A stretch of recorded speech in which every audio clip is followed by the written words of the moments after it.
These are my cards for my visual aid speech, which I will now begin.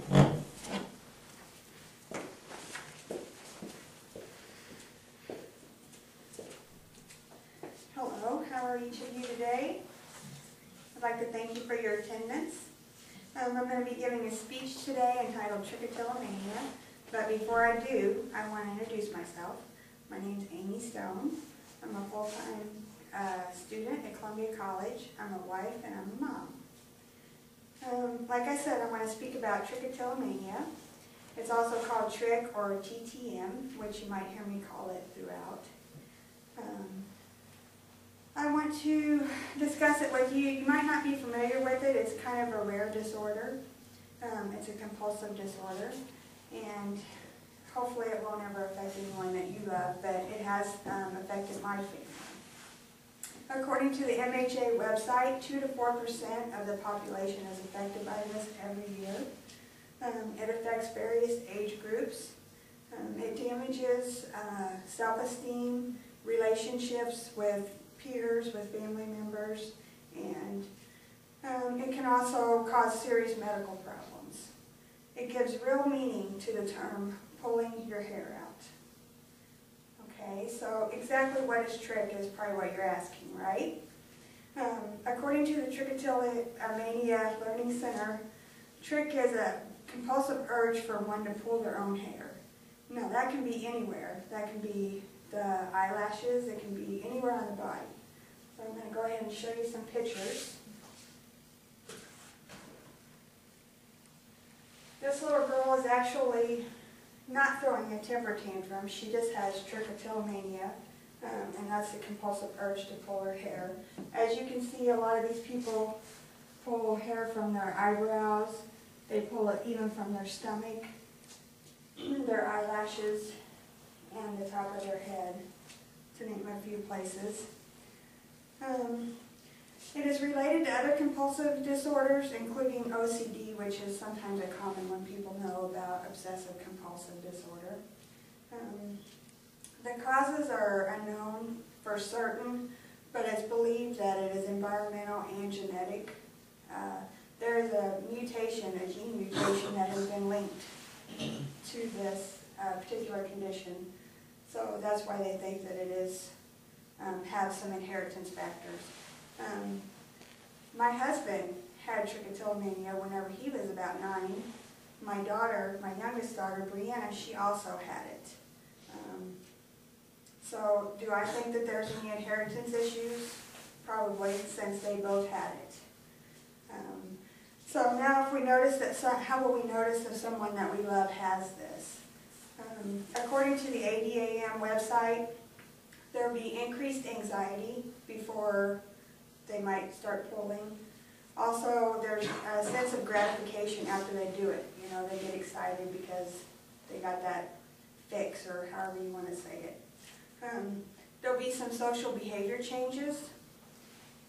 Strong denials, and they try to hide it a lot of times. They'll hide behind sunglasses and put hats on and just, you know, stuff to cover up the patchy areas.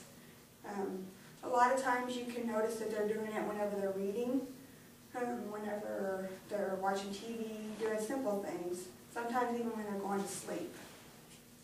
My daughter, she would do it. She would pull her eyelashes, and I would say, Brianna, don't do that. And she would not even really realize that she was doing it. It was almost like second nature. So of course, if there's anxiety and social behavior changes, we know that there's going to be a ripple effect of other things. Some of these various effects, especially if in adolescence, would be damage to self-esteem and body image, relationships with peers and with parents and things like that can be damaged. I know that they say you have to be careful whenever you tell them don't do that. Like I just said, I told my daughter, because they can take on ridicule and shame. They feel like they're doing something, you know, wrong, and they internally take that on.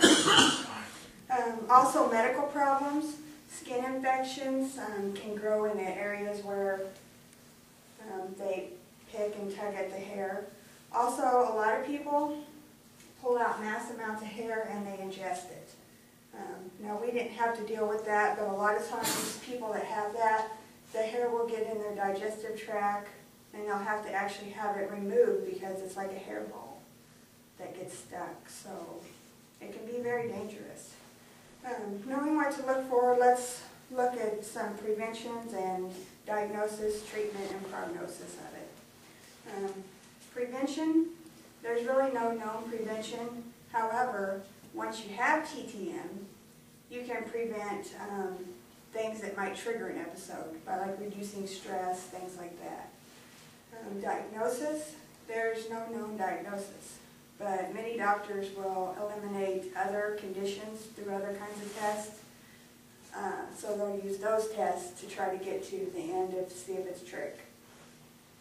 Treatment, WebMD informs us that there's really no magic pill, but a lot of doctors choose to use antidepressants because it like curbs the urge to pull, so it, just kind of tapers that urge off for them. Also, behavior therapy is another tool. They try to take the negative behavior and replace it with a healthier one. The prognosis is generally good. Most of the time, the people that have it are children. There are older people that have it, but generally it's children. And if it's children, it usually only lasts about 12, 18 months, somewhere around there, and then it's usually gone. In adults, sometimes it tends to be more chronic, however. So I hope that I have left you all with some good information about trichotillomania. I really hope that none of you ever have to deal with this. But should the need arise, at least maybe you'll know a little bit about it so that you'll know what to look for.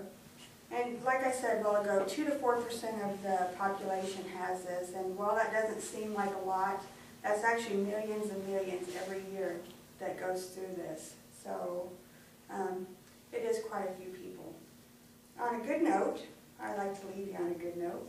My husband and daughter fully recovered. They never had any more episodes after they quit having them. And the prognosis, like I said, is generally good for all who have it. So I thank you all for your time and attention, and have a good day.